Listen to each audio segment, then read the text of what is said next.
Welcome back, everyone, to the Web3 Weekly Podcast, the most relatable and reliable NFT, crypto, and technology podcast in the nation.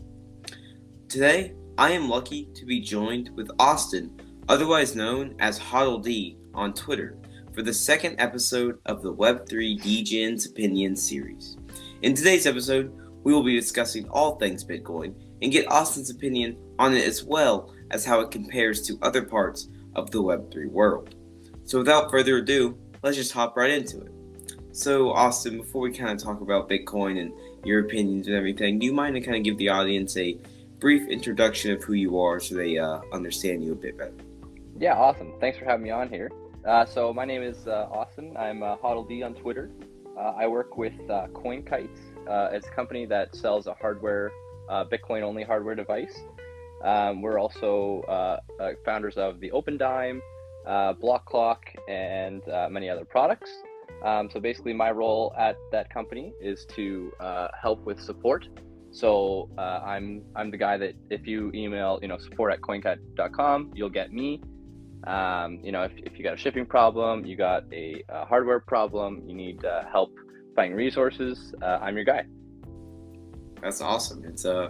It's really nice to have someone on the podcast that you could say quote unquote works in the Bitcoin industry to get your opinion on all things Bitcoin. I definitely know you are very, very bullish on Bitcoin, especially as I would call you a Bitcoin maximalist. And the more and more I talk to you, I kind of go to that side of crypto, especially with Bitcoin maximalism. I think it makes more and more sense every time I hear people talk about Bitcoin. But let's say just a last question before we hop right into Bitcoin. What do you do for fun, like outside of crypto? Like say you're just chilling. Like what do you like to do? Yeah, absolutely. I'm a big gamer, so I have a nice PC that I play games like League of Legends and Valorant, stuff like that. Big fan of those. Occasionally I like to play guitar and make a few tunes here and there with some music studio apps and stuff on the computer as well. That's awesome. It's always cool to see every time I have a guest on. Oh, sorry. Every time I have a guest on, it's really cool to see the wide variety of what people are into. Like it feels like everyone's different, which is really cool. And it kind of just it makes podcasting, especially with interviews, makes it more unique and fun. But you know what? Let's just kind of get right into the topic at hand. Why we're here today. Let's start with a basic understanding of what Bitcoin is before we hop into our opinions on different parts of it. Do you mind to kind of just talk about what is Bitcoin? Yeah, that's a great question. I mean, everyone's going to have a little bit of a different answer to it, but I think the problem that Bitcoin is trying to solve is scarcity and inflation, right? I mean, we're seeing with our fiat system today, governments kind of have control over that money, at least the money system, right? They can inflate the supply as they wish. So Bitcoin is kind of an alternative to that, and basically taking money away from the state. And so, they kind of have to rely on what they have rather than kind of rehypothecating and just stuff like that. So, a big thing that I like is the scarcity part. We see Bitcoin at 21 million, and that's all that there will be. So yeah, and we have things like security. So, the way that the protocol is protected is through hashing with a lot of computer programs. We don't have to get into that, but a lot of powerful computers basically secure this network, so nobody can spend the funds out of your wallet unless you are the person with that key. Yeah, I think it's really important. Just even though I would assume a lot of people in the audience or a lot of people listening today would have a basic, very good understanding of what Bitcoin is, just because if you're in kind of Web3, I feel like you've already heard about it. But it never hurts to just be retold what Bitcoin is, and kind of just be retold the values of Bitcoin and kind of talking about values of Bitcoin. What's the importance of decentralization, kind of how it ties into Bitcoin? Yeah, great question. I mean, the point of, separating money from state is so that people don't have control over your money, right? So If we're going from one centralized system, like a government in control of your money, to another centralized company or business controlling your money, then there's not really much of a difference, right? You're just letting someone else decide what you're going to have to do with scarcity and distribution and whatnot. So if it's not decentralized, then you're just letting someone else control the fate of money rather than you having full control over your money. So that obviously decentralization is important because the goal is to have no one control your money. Yeah. Yeah. You want, especially with this being decentralized, it's important that you can kind of do everything on your own. You don't have to worry about a third party coming to take what's rightfully yours. But let's get into a little bit of opinions and some questions for kind of you personally inside of Bitcoin and stuff. But why did you really choose to become a Bitcoin maximalist, quote unquote? Yeah, so our last question was kind of talking about decentralization, and obviously this is more of an opinion show, so we're not taking everything for fact here. Everyone has to do their own research, but the way that I kind of found Bitcoin is that to me it's the only decentralized protocol, right? We see a lot of these altcoins coming up, fairly new ones with small market caps, a small group of people that have decided what they want to do, what rules they want to set, and how they want to go about, distributing their coin, right? But ultimately, like I said, we're basically moving the power away from, say, a centralized government just to another centralized business. So with Bitcoin, there is no, CEO, there is no marketing team, there is no, people trying to push a product, right? It's basically more of a commodity in my eyes, rather than an advertisement or a product. Yeah. So we see a lot of that in the altcoin space, in my opinion. So yeah, what I try and do is try and go for the more decentralized part, where a lot of people or a small group of people can't really control the rules around the protocol. Yeah, exactly, and especially like you mentioned, kind of altcoins, and we can you can also talk about shit coins in there as well. It's like it's funny to see. No, it's all right. I appreciate you.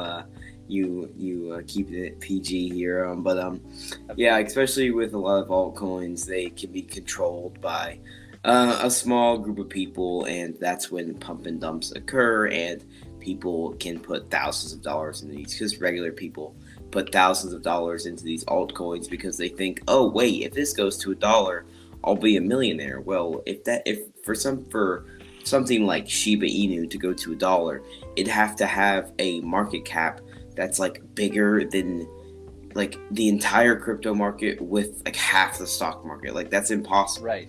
Like it's not going to be that big. So I think a lot of times people are kind of coerced into putting money into these altcoins because it's such a low price. It doesn't really feel like it can go any lower. It's like I think a lot of people think, well, it's not even a penny. Like how can it go below a penny? It's like, oh, definitely right. It can. It can go to almost pretty much a negative number somehow. But yeah, talking more about obviously how you personally invest in Bitcoin. Do you put your money anywhere else? Obviously, I would assume you have like a 401k and stuff like that. But do you put your money anywhere else inside this crypto kind of arena? Yeah, so my journey in the early days, I definitely did, and obviously invested in some altcoins. Like I said, early days. But I've obviously moved a lot more towards Bitcoin. I kind of sold off all my altcoins and put them into Bitcoin. As for like 401k, I'm in Canada, so we don't really have 401k. We do have pension stuff, but I am very strictly Bitcoin only. We have something called a tax-free savings account. I used to do a few stocks here and there back in the day, but again, I took all that money from my TFSA and I bought a Bitcoin miner with it. So I am very much into the Bitcoin, and I think it's just a little bit of cash on the side, just so it can afford my bills. but it's bills and Bitcoin. That's basically it. Yeah, it's really cool to see that.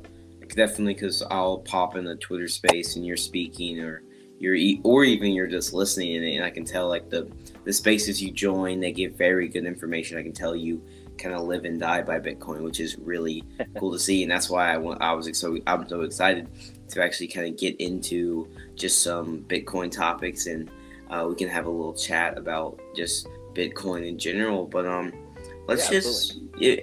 ready to get right into it. So let's get to the topic at hand. So first off, I think it's really important to understand why Bitcoin is pretty much number one, and let's talk about some of the differences between Bitcoin and the rest of the entire kind of cryptocurrency market. Sure. So I think a great start would be first mover advantage, right? We see this a lot in the tech industry, maybe like Google or perhaps Amazon with their, online shopping. When you're the first mover advantage, a lot of people kind of put faith in that because, again, you're the first one on the scene, you're kind of setting the tone, and a lot of people have to kind of follow in your footsteps. So, as we're seeing, even in this past bull run, right, we see Bitcoin kind of lead, it goes up, and then altcoins follow. And then as last summer there was a China ban in Bitcoin mining. Bitcoin went down, altcoins followed, right? So it kind of does have this shadowing effect over a lot of these altcoins because they're trying to kind of succeed following Bitcoin, right? So first mover advantage is really important. I think another thing that we can talk about is hash power, right? I mean, we got 250 exahash on Bitcoin, I believe, which is, millions and millions of these ASICs, which is an application-specific integrated circuit. So those run in warehouses, and those basically protect the network. So another thing can be security. And then also with security, that comes like decentralization, right? So if you're a miner, you're basically mining transactions for people. And if you, to mine a transaction, you need to put up a certain fee. So you put in a fee of, say, two sats per byte. That miner will take that fee and then process that transaction for you.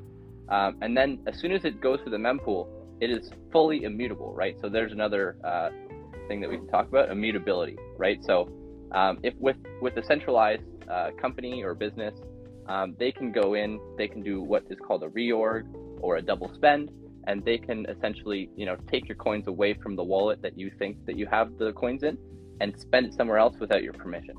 So it's just talking about, security, immutability, permissioned versus permissionless, stuff like that. Mm-hmm.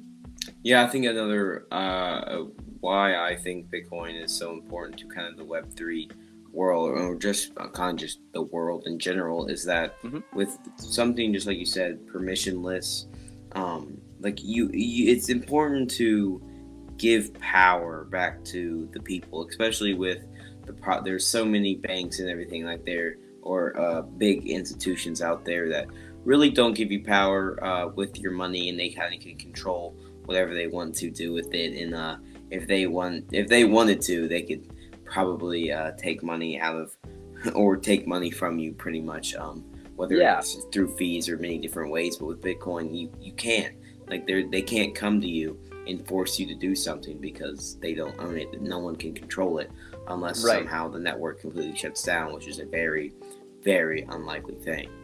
Right. You need all the miners in the world to essentially shut off, which is very hard, because we know of some that are even like in volcanoes and underground, and it'll be really tricky to get those off. But you touched on a great point. Remittances is a great thing, right? Like cross-border payments, extremely hard to do in the legacy system. Maybe not extremely hard, but comes with a lot of fees, and hops between different intermediaries. But yeah, with Bitcoin, you can literally walk across the border with a piece of paper and have millions of dollars on it, right?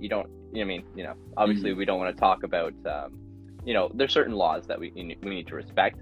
But yeah, for people fleeing a country or something, having a small piece of paper or, a hardware device like a cold card is a lot easier than bringing a bunch of bricks of gold across the border, Yeah, I think that or trying to go through like the Western Bank or something, right? And then paying a bunch of fees, and they may not accept that transaction. So yeah, the permission versus permissionless is very important as well. yeah, that's another reason why kind of recently I became more and more into kind of the Bitcoin message and the future of it. Well, I mean, I've been investing in Bitcoin for about almost a year and a half, but most recently, especially with kind of the Russia-Ukraine crisis and how they were getting funded through Bitcoin, and especially with kind of your home country in Canada when the truckers protests were getting funded with Bitcoin and everything. That made me even more bullish on the power Bitcoin has, because no one could control those people getting money that they needed to support themselves. And like even I think Justin Trudeau tried to like stop them, or they canceled the GoFundMe, and then boom, Bitcoin made up for it. So it was pretty cool to see. And that's just another example. Like I always try to find the most practical use cases for something like Bitcoin, and it's cool to see that it's constantly being used as a form of payment, which is a really good thing, since people are constantly talking about how either Bitcoin's a scam or it's just fake money, or why would you want internet money when you can have something tangible. But can you kind of, let's talk about like what are we, when someone says or someone disagreeing with the Bitcoin message and they say, why would we want internet money? Why would we want something that is intangible? Like, what do you say to that? Yeah, I mean, to keep it simple and pardon my French, it's unfuckable money, right? So going back to the part where, like you were talking about Justin Trudeau here in Canada, basically froze a bunch of bank accounts, right?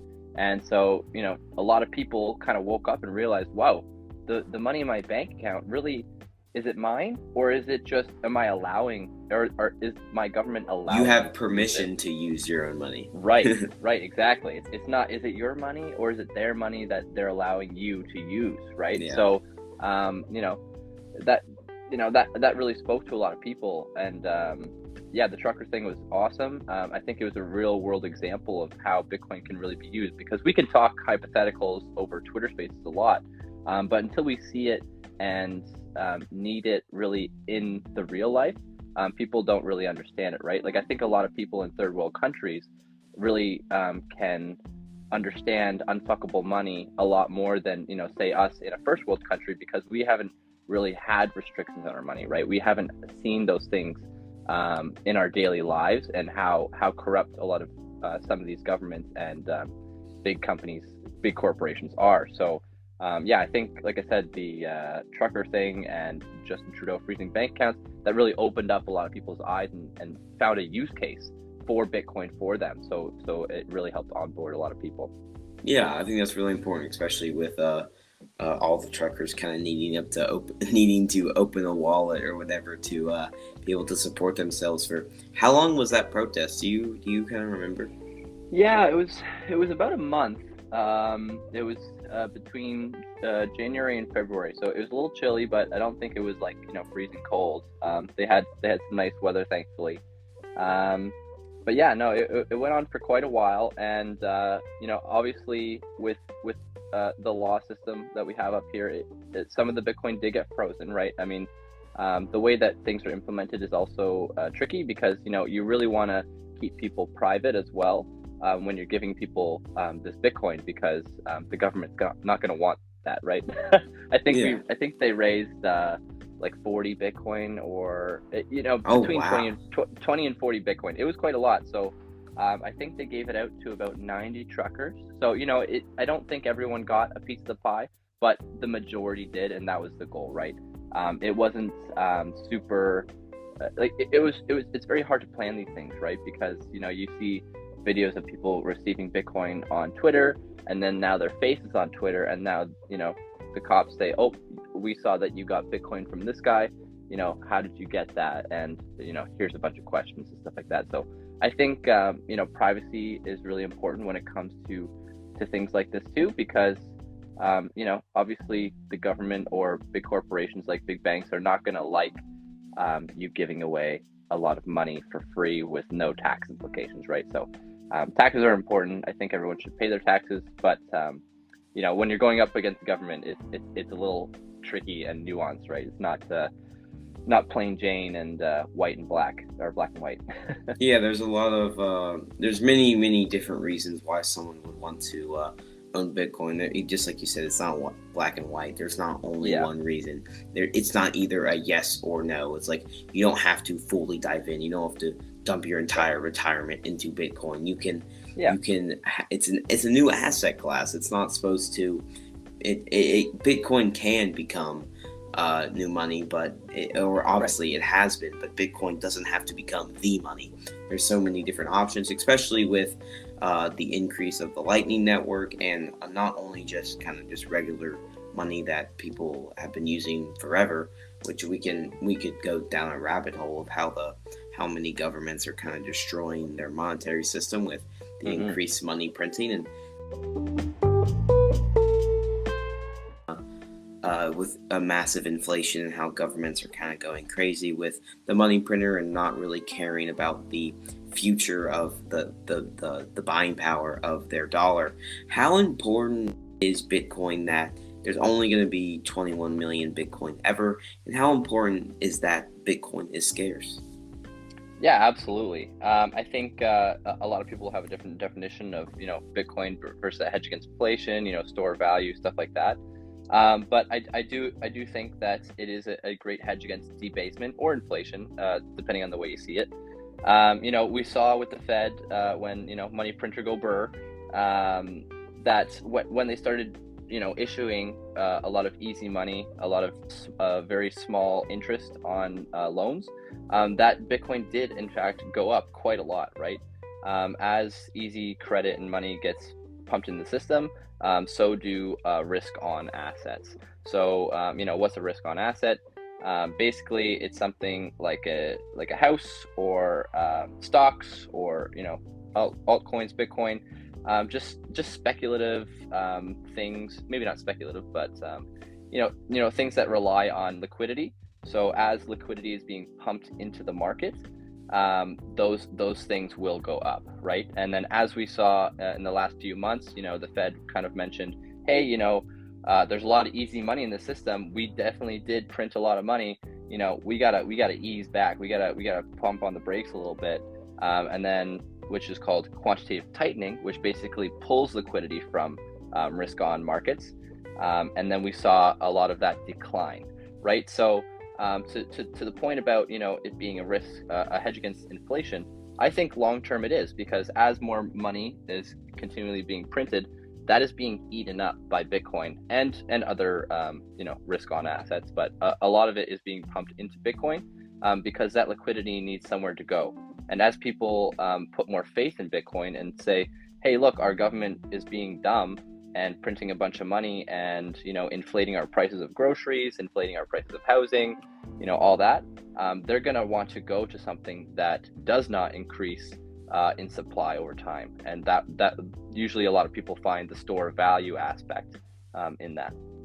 Yeah, I think that's really important for kind of get the message out of Bitcoin that there will only ever be 21 million, and if you own one Bitcoin and you never sell it, you own a certain percentage of the entire Bitcoin supply forever. Like, it's not going to change unless more people. And then if the only thing that can happen really is if people lose Bitcoin, then you have something that's even more valuable, because now you can have a higher percentage of the quote unquote active Bitcoin, we'll say. But talking about kind of, especially with like the future of Bitcoin, and obviously if you're holding one Bitcoin, you're a pretty lucky man.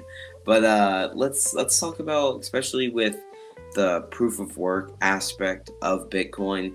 A lot of people talk about, especially people that are very pro either Ethereum or Solana or whatever other cryptocurrency that uses proof of stake. A lot of people, and honestly just Bitcoin haters in general, a lot of people talk about how proof of work either uses too much energy, is bad for the environment, is too slow. Like, what's your kind of opinions on when those comments are made about Bitcoin? Yeah, for sure. So I guess to start out, I would definitely send the listeners to a link called endthefud.org. It's a great way to take a look at some articles that kind of maybe counteract that argument, because I think those are fair arguments to be made, right? I mean, we use a lot of energy, and as first world countries, we use a lot more energy than third world countries. But a great stat to bring up is, as a country expends more energy, the actual living situation. Sorry, I can't. I don't know the word exactly, but standard of living. There, thank you. It goes up. So as more energy is expended, the standard of living actually does go up as well. So energy expenditure in general isn't really a bad thing. But there are better ways to expend energy. You can use things like nuclear energy. I'm not sure if you're too keen on that one, but I'm a big I know for it nuclear can. energy. I know it's a very, very good source of energy. Obviously, I don't know the Yeah, intricate details of it, but I know it's a good way to kind of reduce our like coal production and stuff like that and turn to something else yeah, that can be used. yeah, exactly. And so Bitcoin in general is agnostic to energy, right? Basically, it takes the cheapest energy that you can find and it hashes it and turns it into economic value. So saying that, Bitcoin is bad for the environment. Well, no, coal plants might be bad for the environment. Oil plants might be bad for the environment. So if we can, transition our energy over to, if you want to use cleaner energy, that's great. Then, start thinking about how you're going to open up a nuclear power plant. Maybe not for the average Joe; they can't figure, do that. But maybe on a citywide scale or a countrywide scale, the big thought leaders in those countries can come up with better solutions, right? And lower the cost of energy. So then, right? So Bitcoin isn't here nor there, right? It just takes the cheapest energy and turns it into economic value, and that's the incentive. So it's a little bit of a tricky subject, right? Everyone, people are going to have arguments on both.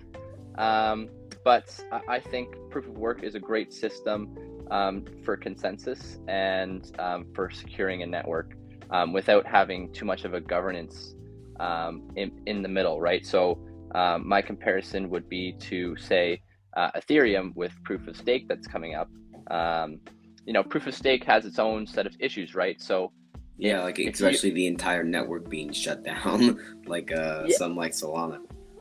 that's a great example. But like my main concern with proof of stake is, the amount of coins that you stake is basically your control over the system, right? So with Bitcoin, if you have half the coins, right? Say you have 12 million coins, a little bit more than half. You don't have control to change the rules of that system. Whereas if you and a few buddies had, the major stake in ETH, then your stake in ETH is basically your control over the network. So you can basically make or change, rules within that system. I actually never thought about that. That's like you make a great point, because with massive coins that are being staked and they have like, let's say 20% are in a couple wallets, and obviously if that's probably the founders or people that got in really early, right, it almost becomes semi-centralized in a way, because right, they can send the transactions through, and then they can validate it, and if they wanted, they could do many malicious actions just because they have such a large stake that is really, it's like almost like they're too big to get in trouble, if that makes sense. Right. Yeah. And as a proof of stake system, gets bigger, and you see these big players staking. Even if you have 20% of the network, you're staking, say, $2 billion worth of ETH or whatever. Over time, you're going to accumulate more ETH by staking that ETH, and then you're going to have more control. But obviously that is a big topic, and I wouldn't want to blanket state that over. That's essentially where I'm coming from. But obviously I would always be happy to have a conversation with anyone that would disagree on that subject. Mm-hmm. Yeah, that makes complete sense, and especially kind of on the proof of work aspect. I think there's a lot of reasons to have a well thought out debate on why proof of work still has a place in kind of the crypto world as we do today, because there's so many people, because especially I deal with NFTs, and I talk to a lot of people that are just working on things that are not Bitcoin, and they're always talking about the importance of proof of stake. And I find proof of stake being something very important. Like personally, I stake some of my crypto, but I still think proof of work has a place in our world. And since the Bitcoin kind of platform can't be switched over or anything like that, obviously we're still going to need proof of work in kind of this ecosystem. But back on to proof of work and why Ethereum is moving to proof of stake is just to get faster. Honestly, a lot of people complain about the speed of Bitcoin, which Bitcoin was never supposed to be an insanely fast system. And with the increase of Bitcoin Lightning, especially with that being built kind of with Bitcoin to increase smaller transactions with Bitcoin, do you mind to kind of give a brief introduction of what kind of Bitcoin Lightning is and how it helps kind of improve and speed up the Bitcoin kind of just ecosystem?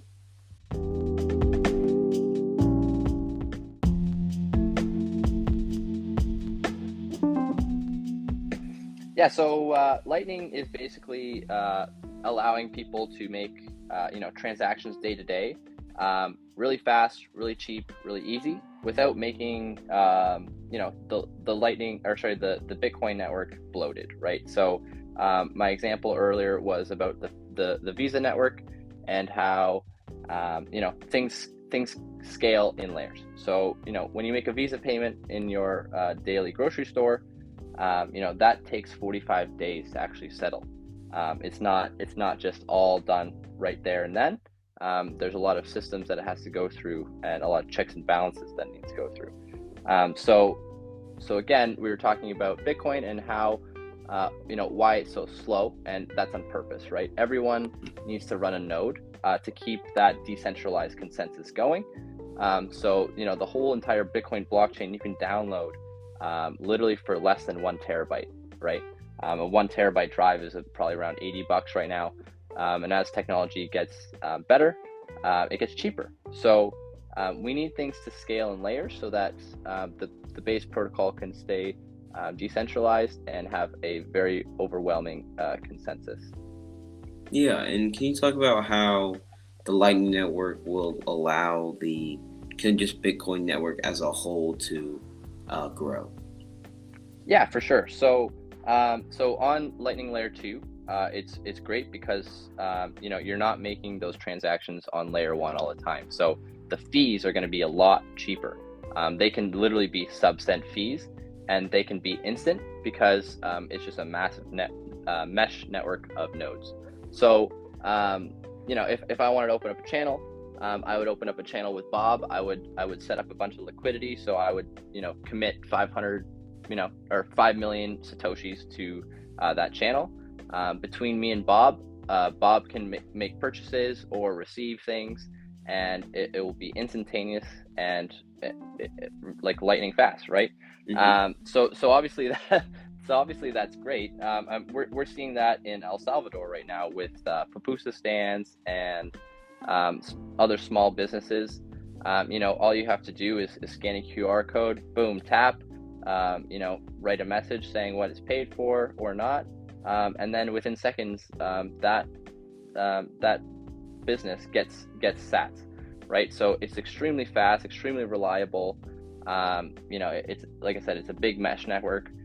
So yeah, it's just going to create payments for people in third world countries, all around the world, in first world countries, everywhere, extremely fast and cheap, without having to clog up the L1 Bitcoin layer and have to wait 10 minutes, 20 minutes for a transaction to go through. So we believe in scaling solutions upwards, and instead of scaling solutions on the L1, we're going to see L3s even on top of Lightning eventually as well. Yeah, I think that's really cool. That's really important because I think when you build on top of a layer 1, it can obviously slow a lot of things down and just congest the server or whatever kind of network it's on. But yeah, because I'm a proponent of Bitcoin Lightning. I've been starting to do a lot of research into it. Awesome. Hopefully this I think this episode will drop before I do like a what is kind of Bitcoin Lightning how to, because I think you can dive even deep on it or even deeper in it to the intricate details, maybe the history of it and where it's going to go from here. But talking about where kind of Bitcoin Lightning's going from here, let's talk about kind of just the crypto market as a whole. Sure. We'll kind of broaden out our topic a little bit, but how do you feel about the current Bitcoin market? Like, how long have you been in this space? Have you seen other bear market cycles? What's your current opinion on what's going on with the prices and everything?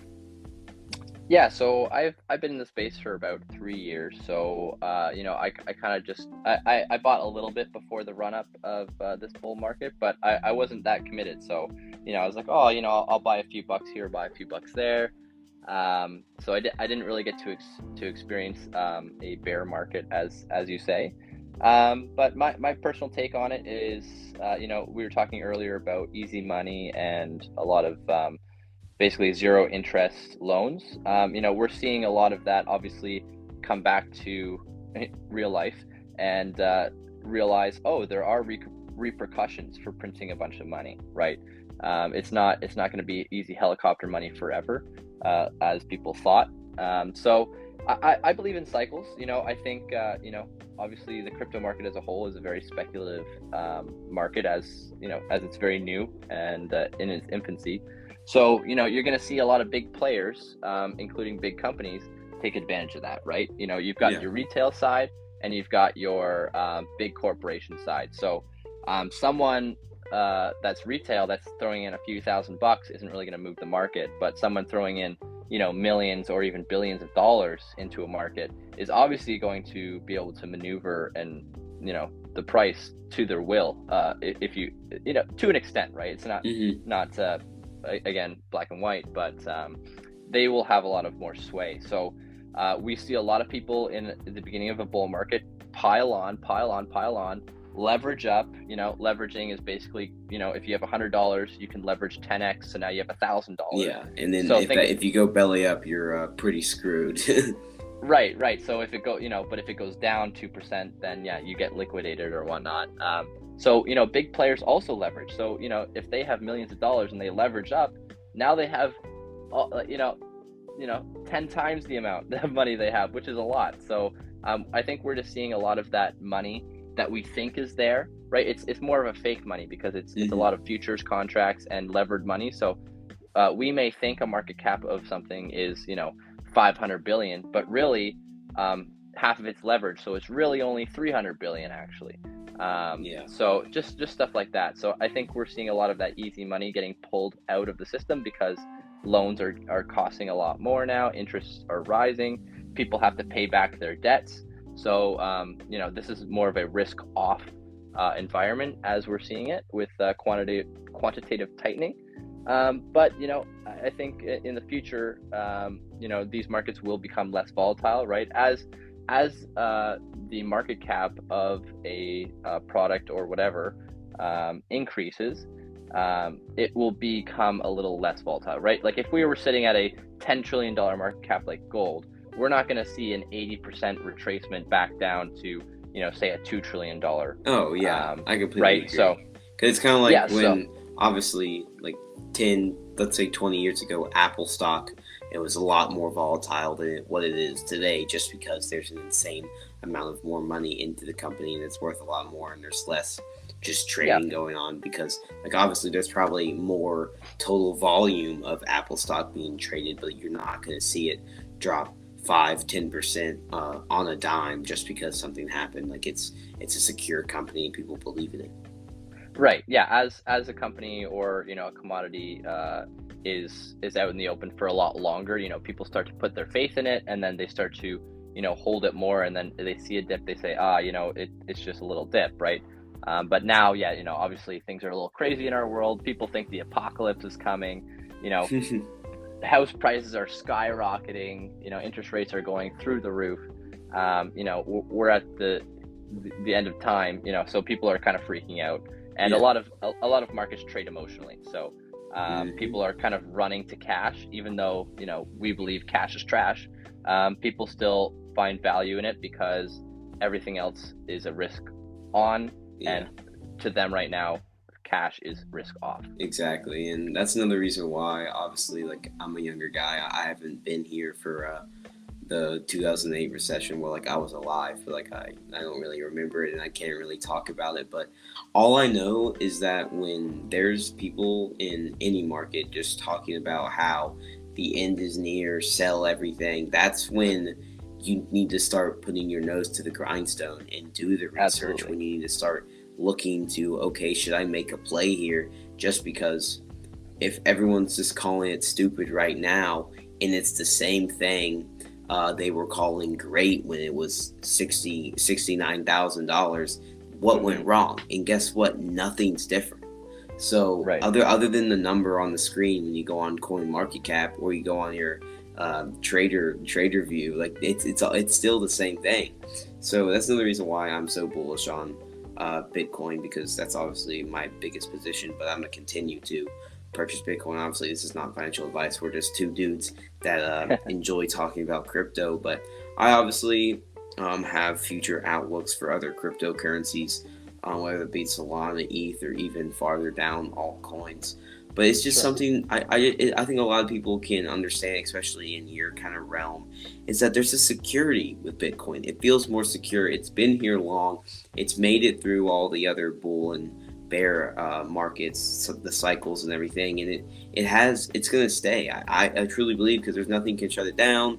It's not a rug pull or anything like that. People feel safe in Bitcoin. People feel secure, and it just makes me even more bullish as a whole. Like, I just can't wait for the future of Bitcoin and what it becomes. And especially, I keep doing more research, and there's this big company like NYDIG that's getting banks to partner with them to onboard Bitcoin to their customers. There's so much stuff going on, and it's like, wow, this can really be something. So I'm very excited. Just to comment on the 69K top, right? I mean, when you commented, people are talking about how Bitcoin's dead. Oh, it's going to zero. You can that's an early indicator of a bear market, obviously. But it's TikTok next block. It doesn't matter if Bitcoin is $100 or $1,000 or $100,000. It's still doing the same thing it's been doing for the past 13 years, right? It's been taking miner fees and block subsidies and processing transactions every single 10 minutes for the past 13 years, right? It's been consistent, and nothing has changed except for the price. And obviously people trade emotionally, so they're thinking about the price.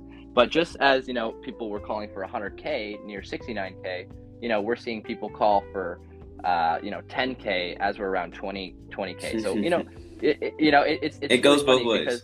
It goes both ways, exactly, right? We can't predict the market. Who knows? It might go down there.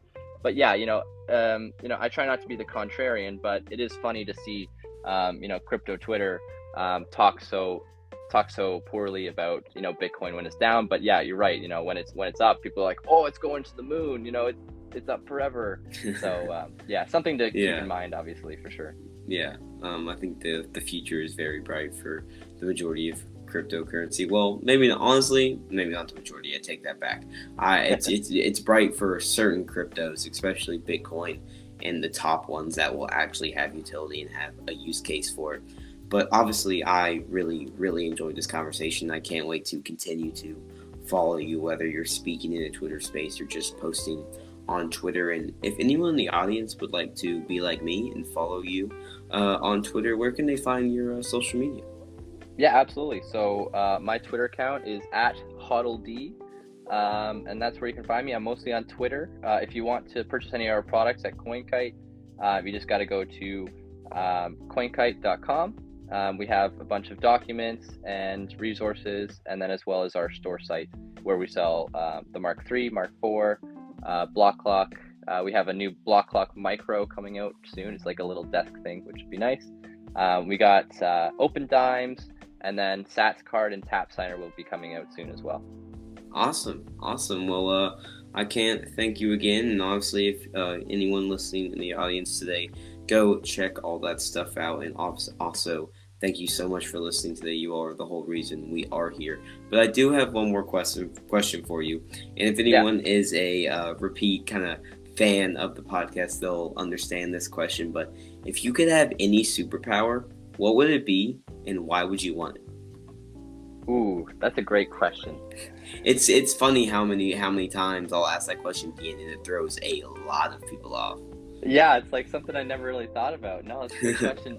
Uh, I think it'd really be cool to live forever, but at the same time, I find that might be a blessing and a curse. I So feel like I get pretty bored. yeah, so like I want to see how this whole Bitcoin thing plays out. I want to be part of the Bitcoin hyperization, but at the same time, I know I can only live around 100 years, hopefully.